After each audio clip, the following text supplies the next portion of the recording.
মার্কিন president Donald ট্রাম্পের শান্তি প্রস্তাবকে এক ঝটকায় প্রত্যাখ্যান করে হিজবুল্লাহ প্রধান নাঈম কাশেমের এই একটি ঘোষণা যেভাবে বদলে দিয়েছে মধ্যপ্রাচ্যের ইতিহাস। প্রিয় দর্শক, মধ্যপ্রাচ্যের যুদ্ধক্ষেত্রে এক মহা বিস্ফোরণ ঘটে গেছে।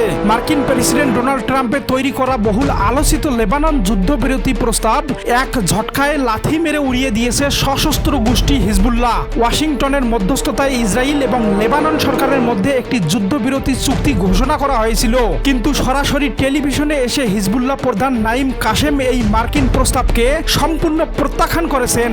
আন্তর্জাতিক প্রভাবশালী সংবাদ মাধ্যম রয়টার্স এবং দ্য গার্ডিয়ানের রিপোর্টে বলা হয়েছে, নাঈম কাশেম এই চুক্তিকে এক চরম প্রহসন এবং আত্মসমর্পণের দলিল বলে তীব্র নিন্দা জানিয়েছেন। হিজবুল্লাহ প্রধান স্পষ্ট করে দিয়েছেন যে তারা আমেরিকার কোনো শর্তে আর মাথা নোয়াবে না এবং লেবাননের মাটি থেকে শেষ ইসরায়েলি সেনা প্রত্যাহার না হওয়া পর্যন্ত তাদের এই রক্তক্ষয়ী প্রতিরোধ যুদ্ধ বিরতিহীনভাবে চলতেই থাকবে।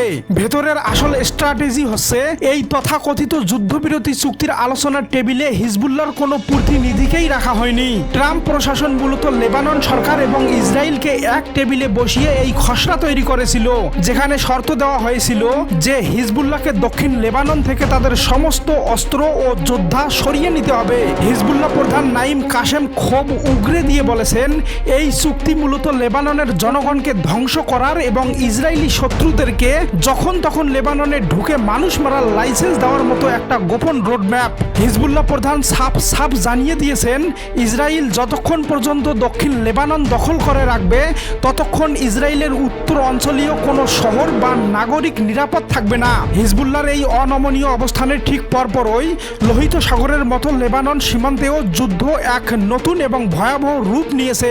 ইসরায়েলের প্রতিরক্ষা মন্ত্রী স্পষ্টভাবে জানিয়ে দিয়েছেন, হিজবুল্লাহ প্রস্তাব প্রত্যাখ্যান করায় ইসরায়েলি ডিফেন্স ফোর্স দক্ষিণ লেবানন থেকে এক চুলও নড়বে না এবং তাদের সামরিক অভিযান পূর্ণ শক্তিতে জারি থাকবে। আন্তর্জাতিক সামরিক বিশ্লেষকরা বলেছেন, হিজবুল্লাহর এই চরম প্রত্যাখ্যান মূলত আমেরিকার মধ্যস্থতায় ইরান ও ওয়াশিংটনের মধ্যে চলমান বৃহত্তর শান্তি আলোচনাকে একেবারে খাদের কিনারা এনে দাঁড় করিয়েছে। কারণ তেহরান আগেই শর্ত দিয়েছিল যে লেবাননের যুদ্ধ বন্ধ না হলে তারা আমেরিকার সাথে কোনো চুক্তিতে যাবে না। হিজবুল্লাহর এই অনমনীয় জবাবের পর ইসরায়েলি বিমান বাহিনী দক্ষিণ লেবাননের বিভিন্ন গ্রামে এবং বৈরুতের উপকণ্ঠে নতুন করে ঝাঁকে ঝাঁকে বিধ্বংসী বিমান হামলা শুরু করেছে, যেখানে ইতিমধ্যে বহু মানুষের হতাহতের খবর পাওয়া যাচ্ছে। এর জবাবে হিজবুল্লাহ ইসরায়েলের সাজোয়া যান লক্ষ্য করে একের পর এক রকেট ও মিসাইল ছুড়ছে। প্রিয় দর্শক, ট্রাম্পের শান্তি প্রস্তাব হিজবুল্লাহ এভাবে প্রত্যাখ্যান করার পর আপনাদের কি মনে হয়? ট্রাম্পের এই যুদ্ধ থামানোর চেষ্টা কি তবে চিরতরে ব্যর্থ হতে যাচ্ছে, নাকি মধ্যপ্রাচ্যে আমেরিকার সরাসরি হস্তক্ষেপে আরো বড় কোনো বিপর্যয় আসতে চলছে? আপনাদের মূল্যবান মতামত আমাদের জানাতে পারেন কমেন্ট করে।